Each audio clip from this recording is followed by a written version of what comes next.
Hello student, जैसे कि आप सभी को पता है हमारा मोल कंसेप्ट चैप्टर जो ऑलमोस्ट कंप्लीशन की तरफ है। इसके 3 बिगनर बॉक्स अभी तक डिस्कस हो चुके हैं, beginner box 1, 2, 3 and beginner box 1 जिसके अंदर calculation of number of moles से रिलेटेड क्वेश्चन थे। Beginner box 2 that is related with stoichiometry of the chemical reaction and beginner box 3 जिसके अंदर कंसंट्रेशन टर्म से रिलेटेड क्वेश्चन थे। तो आज मैं इन्हीं तीनों बिगनर बॉक्स से रिलेटेड जो क्वेश्चन एक्सरसाइज 1 में दिए गए हैं वो क्वेश्चन अपन डिस्कस करने वाले हैं। ठीक है, तो स्टार्ट करते हैं with question number 1। And question number 1 जो है एक्सरसाइज 1 का वो है the number of carbon atoms present in a signature if a signature written by carbon pencil weigh 1.2 and 10 into 10 to the power -3 gram. Suppose कोई एक signature है, उसको अगर आप कार्बन पेंसिल से लिख रहे हैं तो जितना कार्बन आपका यूज हुआ है उसका मास है वो दे रखा है mass of carbon that is equal to 1.2 into 10 to the power -3 gram. तो आपसे number of atoms of carbon पूछे तो नंबर ऑफ एटम्स निकालने का जो फॉर्मूला होता है, देखिए total number of atoms calculate करने का जो फॉर्मूला है that is mole into Na into atomicity. देखिए एटॉमिसिटी का मतलब होता है कि एक मॉलिक्यूल के अंदर कितने एटम प्रेजेंट है, that will be the atomicity. जैसे फॉर एग्जांपल O2 के अंदर ऑक्सीजन के 2 एटम है तो उसकी एटॉमिसिटी कितनी हो जाएगी 2। CH4 उसके अंदर टोटल एटम हो जाएंगे 5। H2O उसके अंदर टोटल एटम हो जाएंगे 3। तो यहाँ पर कार्बन है तो कार्बन के अंदर कितने एटम होते हैं, एक। C के अंदर एक एटम है। सपोज यहाँ पे क्या होता है CO2 तो कितने एटम हो जाते हैं 3। तो आपको क्या निकालना है total number of atoms, that will be क्या होगा mole into Na into atomicity. अब मोल क्या होता है given mass upon molecular mass. अब देखो गिवन मास कितना है 1.2 into 10 to the power -3 gram divide by carbon का मॉलिक्यूलर मास कितना होता है, एटॉमिक मास कितना होता है 12 इंटू Na की value 6.023 into 10 to the power 23 और एटॉमिसिटी कितनी हो गई 1। तो देखिए ये वैल्यू हो जाएगी 10 टू द पावर -4 तो आंसर आ जाएगा 6.022 इंटू 10 टू द पावर -4 को 23 में से माइनस कर दिया मैंने, that will be 10 to the power 90। तो ये हमारा आंसर हो जाएगा ऑप्शन कौन सा, option number second that is 6.02 into 10 to the power 90। चलिए उसी तरीके से हमारे पास जो नेक्स्ट क्वेश्चन है क्वेश्चन नंबर सेकेंड। तो क्वेश्चन नंबर सेकेंड के अंदर है a compound containing 5 gram sulfur and 5 gram oxygen atom, the empirical formula of the compound। देखिए empirical formula क्या होता है, कोई भी कंपाउंड जो होता है उसका सबसे जो सिंपलेस्ट फॉर्मूला होता है that will be the empirical formula। For example अगर मैं लिखूं H2O2 तो H2O2 जो है तो H2O2 के अंदर ये हाइड्रोजन पेरोक्साइड का मॉलिक्यूलर फॉर्मूला है। अगर इसका सिंपल रेशियो हम ले लें, जैसे यहाँ पे हाइड्रोजन ऑक्सीजन का सिंपल रेशियो कितना होगा 1:1 दैट इज HO, तो ये इसका क्या बनने वाला है एम्पेरिकल फॉर्मूला। तो हमारे पास सेकेंड वाले क्वेश्चन के अंदर यही है find the empirical formula of the compound. अच्छा अब एम्पेरिकल फॉर्मूला निकालने के लिए आपको दे रखा है कौन कौन से एटम प्रेजेंट है आपके पास, एक तो है सल्फर और एक एटम प्रेजेंट है आपके पास ऑक्सीजन। अब देखिए सल्फर का आपको बोल रखा है कितना मास प्रेजेंट है 5 ग्राम सल्फर और 5 ग्राम ऑक्सीजन। इसका दे रखा है 5 ग्राम, इसका दे रखा है 5 ग्राम। तो आप सिंपली इनके मोल का रेशियो निकाल लो और उनका सिंपल रेशियो ले लोगे, that will be the empirical formula. तो इसके देखो मोल अगर अपन निकालें तो मोल कितना हो जाएगा 5 divide by given mass upon sulphur का एटॉमिक मास 32। सिमिलरली ऑक्सीजन का कितना होगा 5/16। अब इन दोनों का अगर सिंपल रेशियो अपन आप ले लें तो सिंपल रेशियो कितना आएगा। सिंपल रेशियो निकालने के लिए हम जनरली क्या करते हैं, जो टर्म है जो छोटे वाला टर्म है उससे सभी को डिवाइड करते हैं। तो ये वाला टर्म छोटा है तो इसको इसी से डिवाइड किया तो कितना आएगा 1 और इसको इससे डिवाइड किया तो कितना आएगा देखो 5/16 डिवाइड बाय 5/32 मतलब ये टर्म हमारे पास कितना आ जाएगा 2। इट मीन सल्फर के कितने एटम है 1, ऑक्सीजन के कितने एटम है 2। तो इनका सिंपल रेशियो ये हुआ, तो फॉर्मूला क्या बनेगा SO2। ये हमारे पास क्या बन जाएगा एम्पेरिकल फॉर्मूला। तो सिंपली हमें क्या करना है, सभी के गिवन मास जो दे रखे होंगे या मास परसेंट दिया होगा तो उनके मास परसेंट लिखना है, फिर डिवाइड बाय उनके एटॉमिक मास कर दो तो हमारे पास मोल आ जाएगा या मोल परसेंट आ जाएगा। फिर उसका सिंपल रेशियो ले लेंगे, that will be the empirical form. चलिए नेक्स्ट जो क्वेश्चन है क्वेश्चन नंबर 3।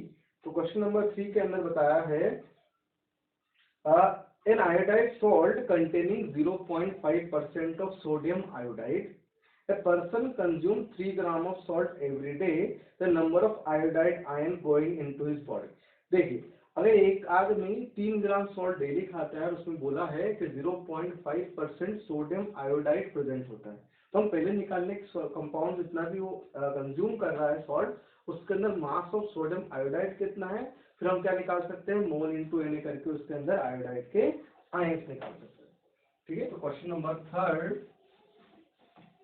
देखिए, तो क्वेश्चन नंबर थर्ड के अंदर mass of sodium iodide NaI that will be कितना है 0.5% of total mass that is consuming. तो वो कितना 3 ग्राम, उसका 0.5% ले लिया, तो वो कितना होगा 15 इंटू 10⁻³ ग्राम। अब अगर इसका मॉलिक्यूलर मास अपन निकाले सोडियम आयोडाइड का, वो कितना होगा, Na का होता है 23 और आयोडीन का होता है 127, तो ये कितना हो जाएगा टोटल 150। अब इस सोडियम आयोडाइड NaI के अंदर जो आयोडीन के आयोडाइड आयन है वो कितना है, एक मॉलिक्यूल के अंदर एक ही है, तो हमें क्या निकालना है, नंबर ऑफ आयोडाइड आयन। तो नंबर ऑफ आयोडाइड आयन हो जाएंगे मोल इंटू Na इंटू एक मॉलिक्यूल में कितना आयोडाइड है, एक, तो मोल कैसे निकालेंगे भाई, given mass upon molecular mass, that is 15 into 10⁻³ upon molecular mass 150 into Na, that is 6.02 into 10⁻23। इसको सॉल्व करिए, ये कितना आ रहा है देखो, 15 से 10 टाइम, 10 ऊपर जाएगा 10⁻⁴, फिर -4 माइनस कर दिया तो 0.02 into 10⁻19। मतलब जो क्वेश्चन नंबर फर्स्ट का आंसर था वही क्वेश्चन नंबर थर्ड का भी वही आंसर आ रहा है। नेक्स्ट उसके बाद जो है, ये हमारे पास तो क्वेश्चन थे number of atoms, number of ions, number of molecules निकालने में। नेक्स्ट जो क्वेश्चन नंबर 4 है वो आता है एवरेज मॉलिक्यूलर मास का क्वेश्चन। देखिए, एवरेज मॉलिक्यूलर मास बेसिकली हम क्या करते हैं, अगर बहुत सारे अलग अलग मॉलिक्यूल एक साथ किसी मिक्सचर में है तो उस मिक्सचर का जो मॉलिक्यूलर मास होता है that will be the average molecular mass. हम क्या करते हैं, हर पर्टिकुलर कंपाउंड का परसेंटेज कंपोजिशन ले लेते हैं, उसका टोटल कंट्रीब्यूशन कितना होगा उसको हम ऐड कर लेते हैं। जैसे एवरेज मॉलिक्यूलर मास का जो क्वेश्चन नंबर 4 है उसमें लिखा है the percentage by moles of NO2 in a mixture of NO2 and NO having average molecular mass 34 is, कितना परसेंट है वो आपको बताना है। तो क्वेश्चन नंबर 4 के अंदर दे रखा है आपका किस चीज का मिक्सचर है, NO2, क्वेश्चन नंबर 4 में NO2 और NO का मिक्सचर। मान लेते हैं NO2 का जो मोल परसेंट है वो कितना है, x मोल परसेंट, तो इसका कितना हो, टोटल परसेंट मतलब कितना होता है 100, तो इसके कितने मोल हो जाएंगे 100 माइनस x%। अब जो एवरेज मोलर मास का जो फॉर्मूला होता है, इसको मीन मोलिकुलर मास भी आप बोल सकते हो। तो एवरेज मोलर मास या molecular mass that will B, हम उसे निकाल सकते हैं कि जो कंपोनेंट है उसके मोल इनटू उसका मोलर मास प्लस दूसरे कंपोनेंट के मोल इनटू उसका molar mass upon total number of moles कर सकते हो। ठीक है, तो ये हमारे पास क्या हो जाएगा, x इंटू NO2 का मोलिकुलर मास कितना होगा 32 प्लस 14 कितना हो जाएगा, NO2 एंड NO ही है राइट, तो 32 प्लस 14 वो कितना होगा 46 प्लस ये हो जाएगा 100 minus x into 14 plus 16 that is 30 divided by, हमारे पास टोटल इन दोनों का सम कितना हो जाएगा 100। ये आंसर देखो 46x, और ये एवरेज हमें दे रखा है 34 प्लस 3000 माइनस 30x, और इस 100 से इधर मल्टीप्लाई कर दिया, ये हो जाएगा 3400। इसको सॉल्व कर सकते हैं, ये आ जाएगा 16x इज इक्वल टू 400, तो x इज इक्वल टू हो जाएगा 100/4 दैट इज 25%। तो हमारे पास जो आंसर आ जाएगा NO2 का percentage that is 25%, that is option A, हमारे पास ये आंसर हो जाएगा। इसमें बहुत बार क्वेश्चन में हमारे पास मोल फ्रैक्शन पूछ लेते हैं, तो ये हमारे पास इसका मोल आ गया तो मोल फ्रैक्शन क्या होगा, इसके मोल अपॉन टोटल मोल, ये इसका मोल फ्रैक्शन हो जाएगा। चलिए नेक्स्ट क्वेश्चन नंबर 5 जो है उसमें लिखा है find the vapour density of the mixture, जिसके अंदर 3 गैसेस का मिक्सचर। देखो, अगर सिंपली किसी भी गैस का अगर मुझे वेपर डेंसिटी निकालना होता है तो वेपर डेंसिटी हो जाता है molecular mass of the gas divide by 2। अगर मिक्सचर का मुझे अगर वेपर डेंसिटी चाहिए तो मोलर मास हमें किसका लेना पड़ेगा, मिक्सचर का, एंड मिक्सचर का molecular mass will be the M average, average molecular mass निकालेंगे, उसको डिवाइड बाय 2 कर देंगे, that will be the vapour density of the mixture. चलिए क्वेश्चन नंबर 5 के अंदर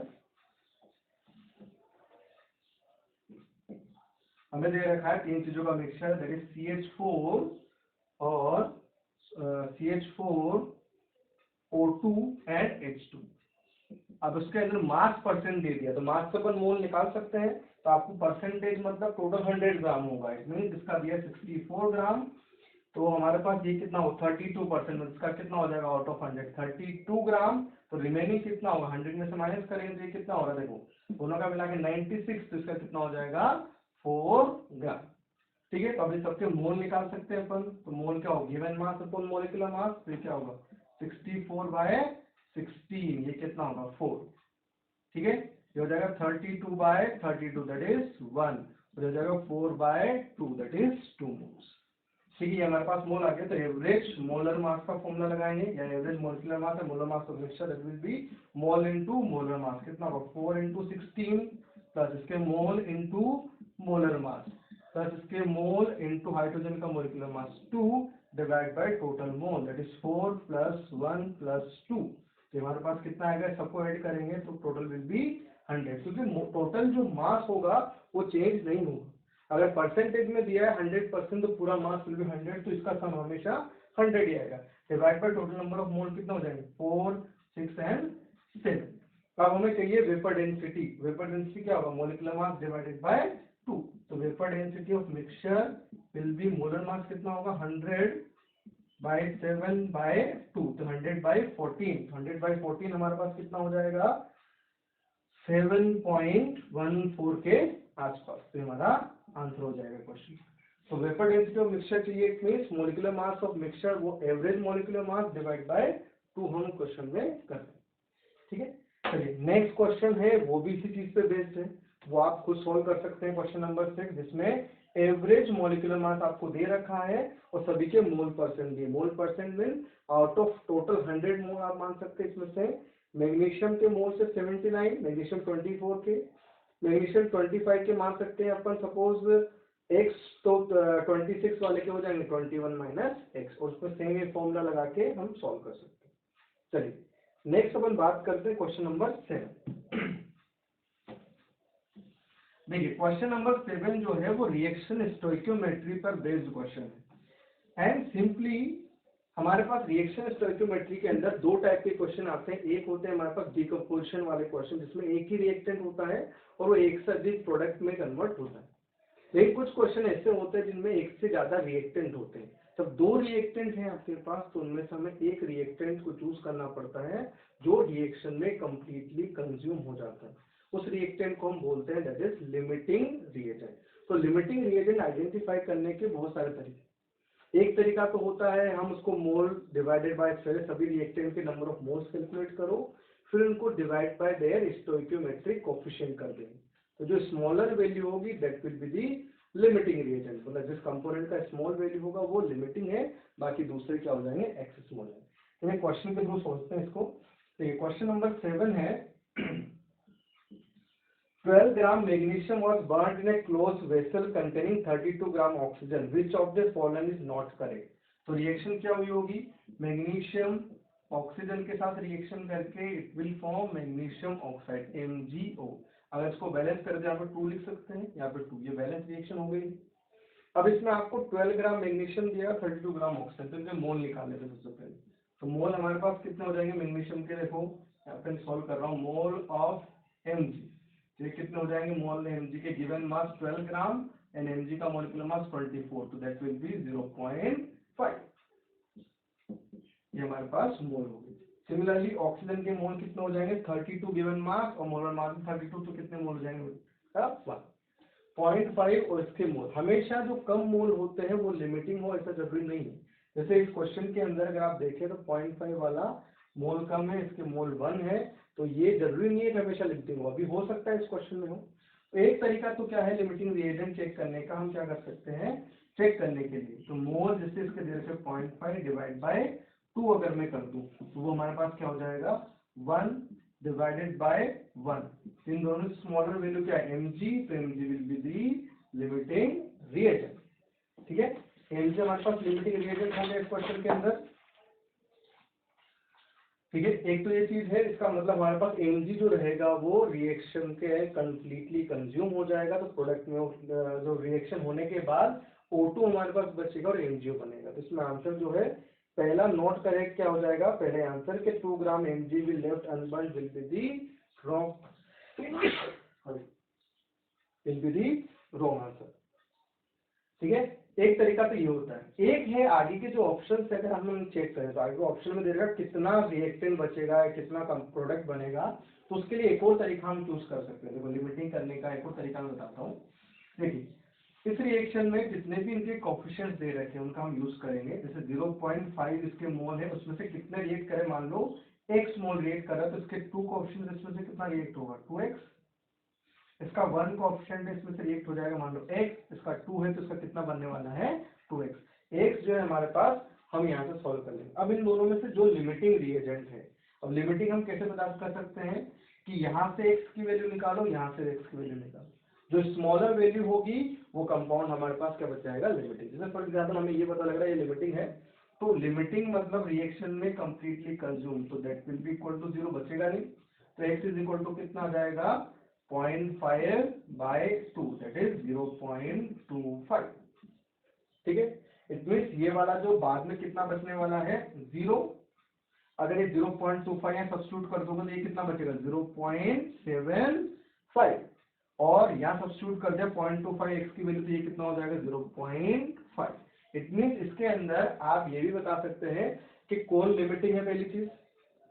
सेकेंड चीज रिएक्टेंट कौन सा कितना बच रहा है, हम बता सकते हैं 0.75 मोल किसके रिमेनिंग है ऑक्सीजन के, और प्रोडक्ट कितना बनेगा 0.5 मोल। अगर इनका मास भी कैलकुलेट करना है देन मोल इनटू मोलर मास करके हम सॉल्व कर सकते हैं। ठीक है, चलिए इससे रिलेटेड एक और एग्जांपल अपन सॉल्व करते हैं, तो हमारा जो आंसर आ जाएगा, आंसर कौन सा हो जाएगा, पहला ऑप्शन जो दे रखा है वो इनकरेक्ट है इस क्वेश्चन के अंदर। और अपन ट्राई करते हैं एक और क्वेश्चन। फॉर एग्जाम्पल आपको सवाल दे रखा है 2A + 3B गिविंग C। ये हमारे पास रिएक्शन है, आपको इसके मोल गिवन है, सपोज इसके मोल गिवन है 10 मोल, और इसके भी कितने मोल है हमारे पास 10। अभी आपको लिमिटिंग वाला कॉन्सेप्ट लगाना है, तो उसके हम क्या करेंगे 10 माइनस के ऑप्शन क्या है 2, तो 10 - 2x, इसका ऑप्शन क्या है 3, तो 3 - 2 सॉरी 10 - 3x, और इसका ऑप्शन क्या है 1, तो ये कितना बनेगा x। अब ये दोनों रिएक्टेंट है, इनमें से कोई एक लिमिटिंग होगा हमारे पास, तो लिमिटिंग के लिए क्या कर सकते हैं, इन दोनों को इक्वल टू 0 कर दो, और वैसे भी हमें पता लग रहा है ये वाला जो कंपोनेंट है वो क्या होगा लिमिटिंग होगा, क्योंकि इसमें से 3 टाइम्स ज्यादा माइनस हो रहा है, तो ये लिमिटिंग होगा, तो इसको इक्वल टू 0 कर दिया मैंने, 10 - 3x = 0, तो x = कितना होगा 10/3, और यहाँ से x अगर निकालेंगे तो कितना आएगा 10/2, तो जो स्मॉलर वैल्यू का आंसर है ये, it means B is the limiting reagent. अब मुझे पता करना है कि a के कितने मोल बचे हैं, तो हम क्या कर सकते हैं x की वैल्यू में सब्स्टिट्यूट कर दो, तो ये कितना लेफ्ट होगा, x की वैल्यू सब्स्टिट्यूट करेंगे 10 - 20/3, तो ये कितना बचेगा 10/3 मोल इसके बचेंगे, इसका कितना बचेगा 0, और इसके कितने मोल बनने वाले हैं 10/3। ये सारे आंसर हमारे पास एक साथ आ सकते हैं। अब ये तरीका भी ट्राई कर सकते हैं, तो एक तरीका तो क्या है मोल डिवाइड बाय कोएफिशिएंट करिए, उससे पता करिए कितना मोल को जिसके कम आएगा वो लिमिटिंग रिएजेंट, बाकी फिर हम स्टोइकियोमेट्री का यूज करके पता कर सकते हैं किसके कितने बचेंगे और कितना मोल किसका फॉर्म होने वाला है। ठीक है, चलिए नेक्स्ट इसके बाद हम क्वेश्चन डिस्कस करने वाले हैं, question number 8। And question number 8 के अंदर है mass of sucrose produce by mixing 84 gram carbon, 12 gram hydrogen and 56 litre O2 at NTP। तो वो भी सेम ये लिमिटिंग रिएजेंट का क्वेश्चन है, वैसे सॉल्व कर सकते हैं इसको भी। नेक्स्ट हम बात करते हैं, देखो question number 9, to obtain maximum mass of NO2 from a given mass of a mixture of NH3 and O2, the ratio of mass of NH3 to O2 should. देखिए क्वेश्चन नंबर 9 के अंदर आपको बताना है प्रोडक्ट का maximum मास लाने के लिए रिएक्टेंट का मैक्सिमम मास आपको कितना यूज करना चाहिए। ठीक है, तो रिएक्शन है NH3 plus O2 will give NO2 plus H2। Reaction को अगर बैलेंस करें तो यहाँ पे बैलेंस कर सकते हैं। इस रिएक्शन को बैलेंस करने के लिए हम क्या यूज कर सकते हैं, यहाँ पर अगर मैं 2 सब्स्टिट्यूट कर दूं, यहाँ पे कितना 6 हाइड्रोजन, तो यहाँ पे 3 लिख दिया तो 3, यहाँ पे 2 NO2 हो जाएगा, तो ऑक्सीजन कितना होगा 4 और 3 7, तो यहाँ पे हम लिख सकते हैं 7/2 लिख सकते हैं। ठीक है, तो एक तो तरीका ये है, या फिर इस पूरी रिएक्शन को मल्टीप्लाई बाय 2 कर दो तो ये हट जाएगा, तो ये कितना हो जाएगा 4, ये हो जाएगा 7, ये हो जाएगा 4 और दैट विल बी 6। ठीक है, ये रिएक्शन बैलेंस होगी। अब हमेशा कोई भी रिएक्शन के अंदर मैक्सिमम प्रोडक्ट कब बनेगा, जब दोनों रिएक्टेंट कंप्लीटली कंज्यूम। अगर कोई भी एक रिएक्टेंट बचेगा तो मैक्सिमम जो रिएक्टेंट का मास है उतना प्रोडक्ट का मास कभी भी कन्वर्ट नहीं होगा। तो दोनों कंप्लीटली कंज्यूम कब हो सकते हैं, जब दोनों के दोनों क्या हों, लिमिटिंग रिएजेंट। अब दोनों लिमिटिंग रिएजेंट होने के लिए क्या होना पड़ेगा, मान लो दोनों के मोल जो है मोल डिवाइड बाय उनका कोएफिशिएंट का रेशियो क्या आना चाहिए, बराबर आना चाहिए, तभी दोनों लिमिटिंग हो सकते हैं।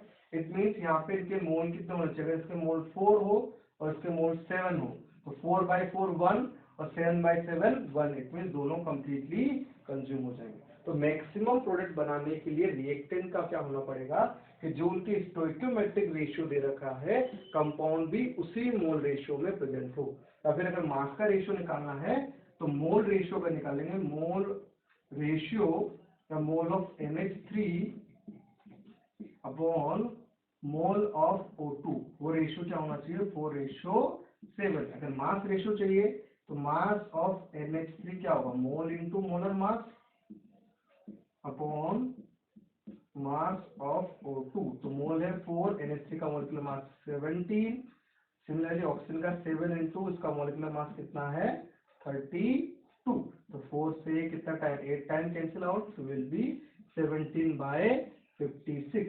17/56 will be the आंसर। हमारे पास NH3 से किसका रेशियो पूछा था, NH3 एंड O2 का, तो answer will be 17/56 will be the answer.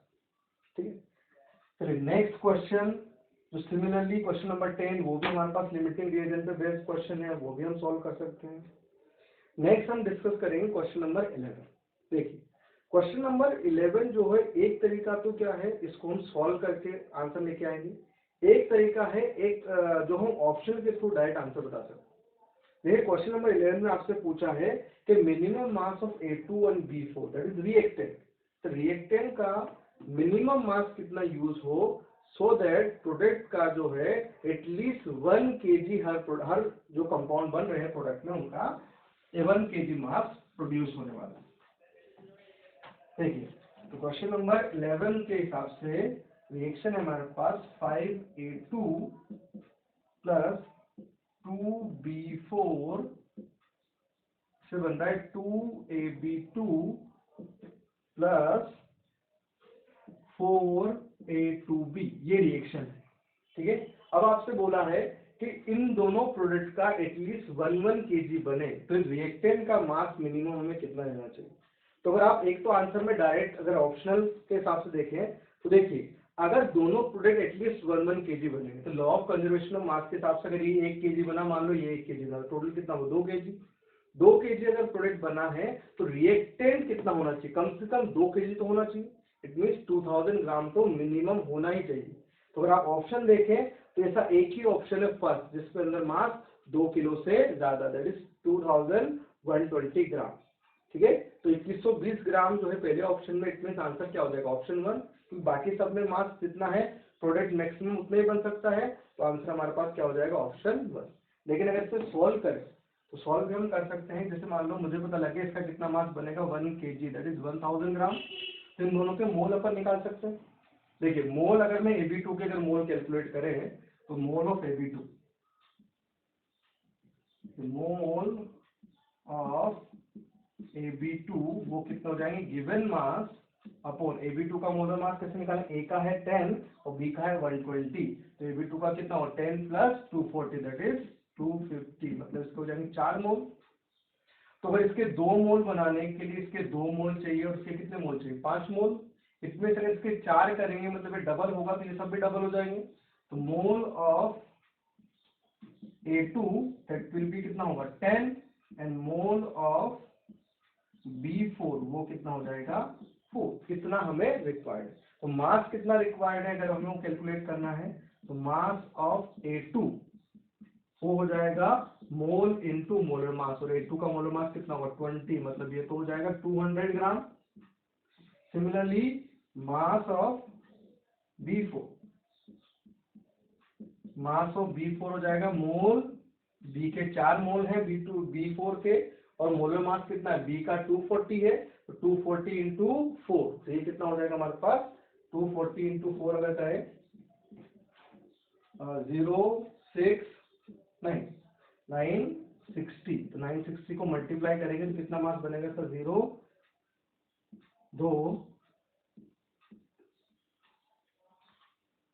नहीं सॉरी कुछ गड़बड़ 2 बी का मास है 120, सॉरी बी का मास 120 है, तो 120 इंटू 4 हमें करना है, तो ये कितना हो जाएगा 480। ठीक है, तो B4 का मास 480 है, तो हमें मल्टीप्लाई करना है 480 से, तो 480 से मल्टीप्लाई करें तो 0 2 3 16 और 3 90, तो इतना ग्राम 1920 ग्राम हमें क्या लेना पड़ेगा B4, और 200 ग्राम क्या लेना पड़ेगा A2, तो टोटल मास विल बी, दोनों को ऐड कर दिया तो 2120 ग्राम। ये तो हमने सॉल्व करके निकाला। एक डायरेक्ट तरीका क्या था, लॉ ऑफ कंजर्वेशन मास के हिसाब से प्रोडक्ट का मैक्सिमम मास कितना हो जितना रिएक्टेंट का, एटलीस्ट अगर 1000 चाहिए तो प्रोडक्ट कितना होना, रिएक्टेंट होना चाहिए कम से कम 2000 या 2000 से ज्यादा, तो आंसर विल बी ऑप्शन। ठीक है, सिमिलरली हम नेक्स्ट क्वेश्चन नंबर 12 की बात करें। 12 भी सेम लिमिटिंग रिएजेंट वाले क्वेश्चन है, दोनों रिएक्टेंट का मास दे रखा है आपको, तो रिएक्टेंट के मोल निकालिए, मोल डिवाइड बाय मोलर मास कर लेंगे आप, तो नंबर ऑफ मोल्स आ जाएंगे, मोल के थ्रू हम लिमिटिंग का कॉन्सेप्ट लगा सकते हैं। चलिए नेक्स्ट हम बात करेंगे क्वेश्चन नंबर 13।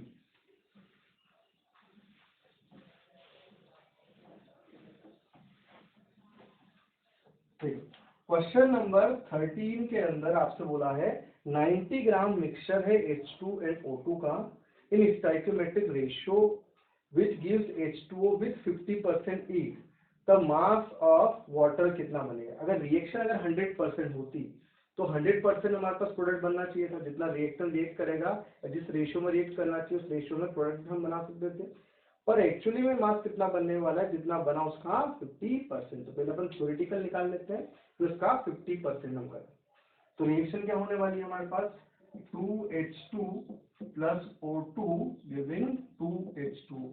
अब आपको 90 ग्राम मिक्सचर के अंदर बोला है कि रिएक्टेंट जो है H2O2 किसके अंदर स्टोइकियोमेट्रिक रेशियो, मतलब इनका जो मोल का रेशियो है वो क्या होना चाहिए 2:1, या इनका मास का रेशियो निकाल सकते हैं।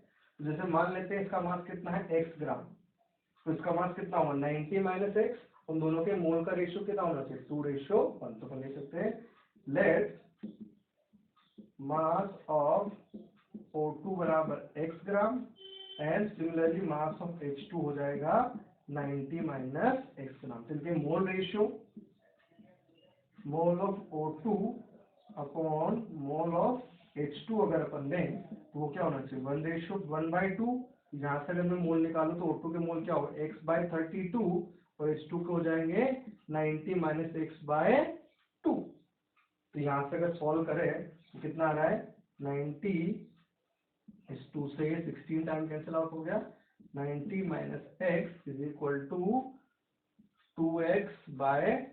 तो इसको सॉल्व कर सकते हैं, तो x की वैल्यू कितनी आने वाली है यहाँ से 90 इज इक्वल टू 18x/16, ये हो जाएगा 5 टाइम्स, तो x हो जाएगा 80 ग्राम। ठीक है, x हमारे पास हो गया 80 ग्राम,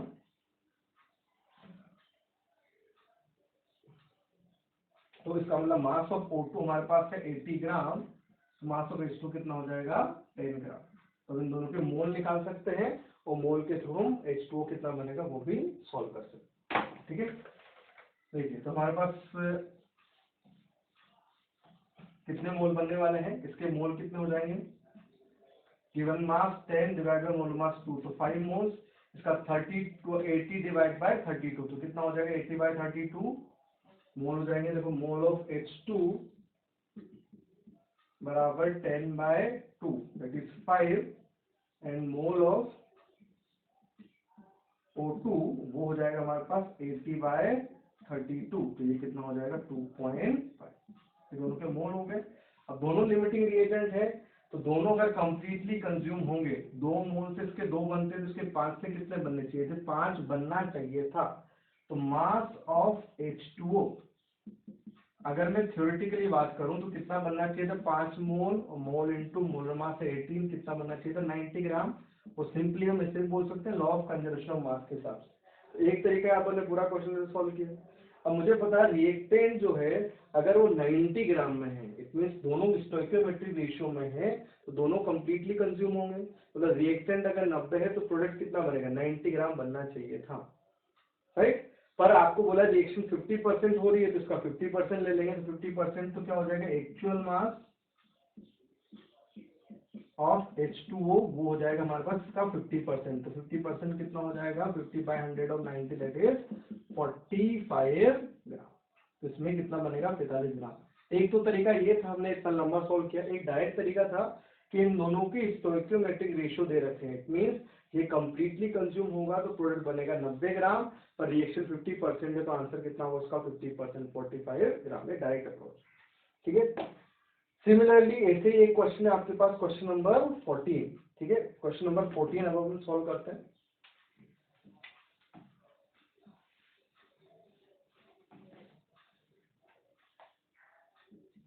क्वेश्चन नंबर 14 के अंदर रिएक्शन दे रखी है PCl5 is converting into PCl3 plus Cl, और आपको बोला है कि एम एवरेज जो है इस रिएक्शन 50% डिकम्पोज हो रही है, तो आपको इसका एम एवरेज बताना है, एवरेज मोलर मास।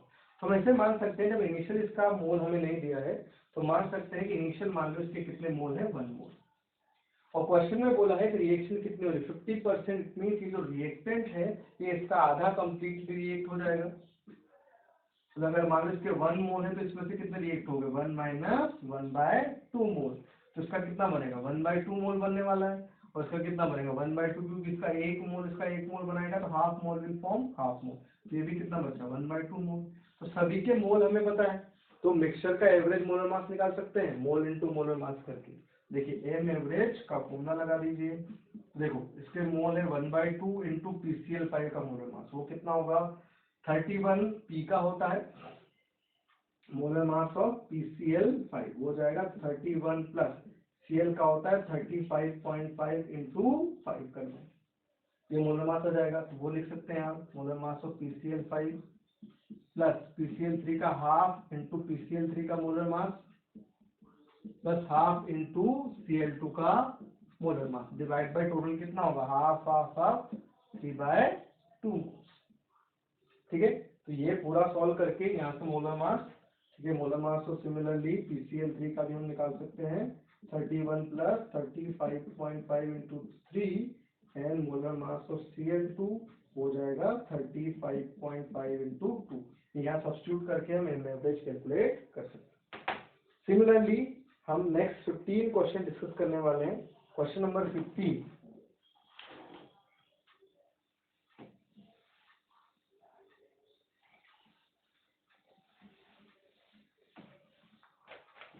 देखिए क्वेश्चन नंबर 15 में है percentage yield of the reaction निकालना है आपको if 1 kg KCO3 produce 110 gram of CO2 upon strong heating. देखिए पहली चीज तो रिएक्शन क्या होगी, अगर मैं KHCO3 को स्ट्रांगली हीट करता हूँ तो it will form K2CO3 plus CO2 plus H2। Reaction check कर रहे हैं तो बैलेंस है, बैलेंस रिएक्शन है। तो अगर इसको स्ट्रॉन्ग हीट करने पर अगर हम सिंपली देखें तो परसेंटेज यील्ड का मतलब होता है कि आप एक्सपेक्ट कितना कर रहे थे। फॉर एग्जाम्पल आपने 100% रिएक्शन कराई, आप एक्सपेक्ट करते हैं 100 ग्राम रिएक्टेंट है तो प्रोडक्ट कितना बनना चाहिए? 100 ग्राम। पर कभी कभी क्या होता है रिएक्शन में 100% प्रोडक्ट फॉर्म नहीं होता, कुछ अमाउंट ऑफ रिएक्टेंट जो है वो वेस्ट हो जाता है। जैसे फॉर एग्जाम्पल आप जिस फिल्टर पेपर में उसको फिल्टर कर रहे हैं उसमें रह गया, बीकर के अंदर कुछ चिपक सकता है, कुछ हो सकता है जब आप मिक्स कर रहे हो तो मेजरिंग सिलेंडर के अंदर ही रह गया हो। तो बहुत सारे प्रॉब्लम्स हो सकते हैं, इस वजह से जितना आप एक्सपेक्ट करते हैं थ्योरेटिकली उतना एक्चुअल में प्रोडक्ट नहीं बनता है। तो जितना एक्चुअल प्रोडक्ट बनेगा वो रिएक्शन की परसेंटेज यील्ड हो जाएगी। तो परसेंटेज यील्ड अगर रिएक्शन की निकालनी है तो उसके लिए हम फॉर्मूला यूज कर सकते हैं, percentage yield that will B actual mass of product upon theoretical mass into 100, actual product upon theoretical mass of product into 100। तो आपको क्वेश्चन में गिवन है कि 110 ग्राम CO2 बना, that will be the actual mass. अब अपन थ्योरेटिकली निकालते हैं CO2 कितना बनेगा, तो एक्चुअल अपॉन थ्योरेटिकल इनटू 100 हम कर सकते हैं। तो आपको दे रखा 1 kg, मींस इसका कितना मास है हमारे पास 1000 ग्राम। इसका मास अगर 1000 ग्राम है तो इसके मोल अगर कैलकुलेट करें तो mole will be given mass upon molecular mass. इसका मॉलिक्यूलर मास कितना होगा, देखो K का 39, हाइड्रोजन का 1 प्लस कार्बन का 12 प्लस ऑक्सीजन का 16, 16 into 3 that will B 48, 48 plus 12 60, 60 और 40 100। इसका मॉलिक्यूलर मास हो गया 100। इसके कितने मोल हो गए हमारे पास 10 मोल। ठीक, अगर इसके 2 मोल कंप्लीटली रिएक्ट करते हैं तो CO2 के कितने मोल बनते हैं 1 मोल।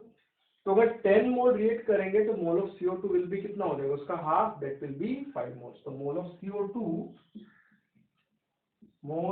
CO2 दैट विल बी कितना हो जाएगा 5 मोल। तो मास ऑफ CO2 ये थ्योरेटिकल है, इतना CO2 बनना चाहिए था, दैट इज थ्योरेटिकल वो कितना हो जाएगा 5 मोल इंटू मोलर मास। इतना मास हमारे पास बनना चाहिए था, ये कितना होगा 220 ग्राम, इतना बनना चाहिए था। तो परसेंटेज यील्ड अगर रिएक्शन की निकालें तो आपको बोला है कि कितना एक्चुअल मास बना है 110 ग्राम ऑफ CO2, बनना चाहिए था 220 ग्राम इंटू 100। तो रिएक्शन की यील्ड कितनी हो जाएगी 50%। तो रिएक्शन जो है 50% ही कंप्लीट हुई, या प्रोडक्ट जो है वो 50% ही बना है, अभी 50% रिएक्टेड रिमेनिंग। ठीक है, बाकी के जो रिमेनिंग क्वेश्चन एक्सरसाइज 1 के अपन वो नेक्स्ट वीडियो में डिस्कस करेंगे। ठीक है, थैंक यू।